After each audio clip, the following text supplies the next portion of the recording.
Today we're at the Perryville Battlefield State Historic Site in Kentucky, just outside of Perryville.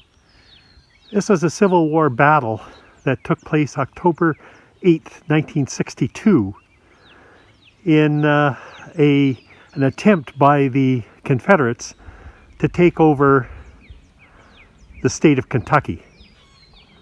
There were approximately 17,000 Confederates in the field under Bragg. They did not know at the time that there were 55,000 U.S. Union soldiers in the field at the same time. The battle took place on one day over a 5-hour period. Some 7,000 men were killed during the battle. The battlefield remains as similar today as it was in 1862. Bragg's Confederate soldiers were veterans, and although outnumbered, they were meeting 55,000 Union soldiers that were not veterans. Many had not even fired a rifle. By the end of the day, the Confederates realized there were so many Union soldiers in the field, they did hastily retreat back into Tennessee, and thus lost the only significant challenge to take over Kentucky during the rebellion. The 7,000 casualties, 4,000 Union, who were actually buried off this site, and 3,000 Confederate. The Confederate were left in the field and were buried by the farmer who owned this property some days later in a mass grave right here.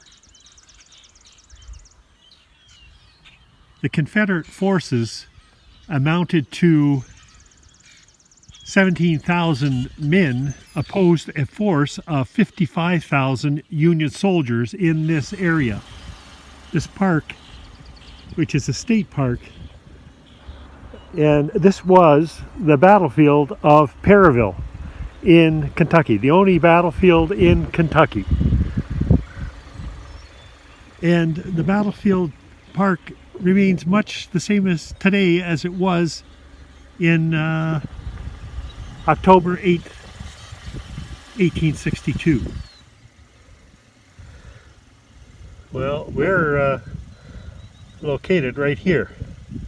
So on the Union side, up on a crest opposite from where we were a few minutes ago. We're on the high ground, the Battle of Perryville, where the Union forces were located. The Confederates, when they came here, didn't realize how many Union soldiers were in this area.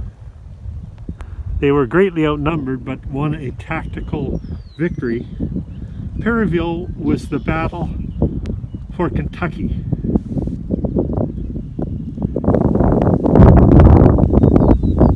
On this ridge, Union Captain Peter Simonson's 5th Battery of Indiana Light Artillery fired cannon from this ridge across the valley into where the Confederates were all stretching from left to right below us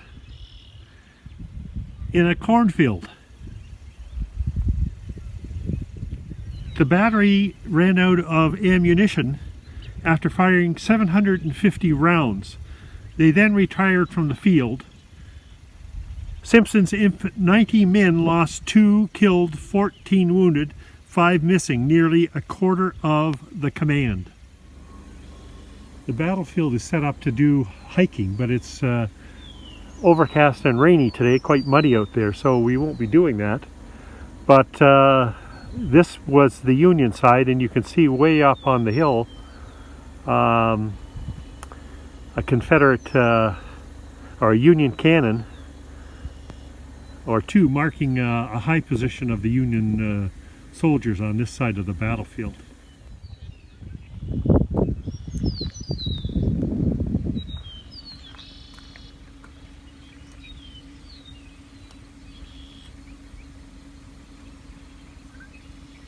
Other placards way over there on the top of that hill.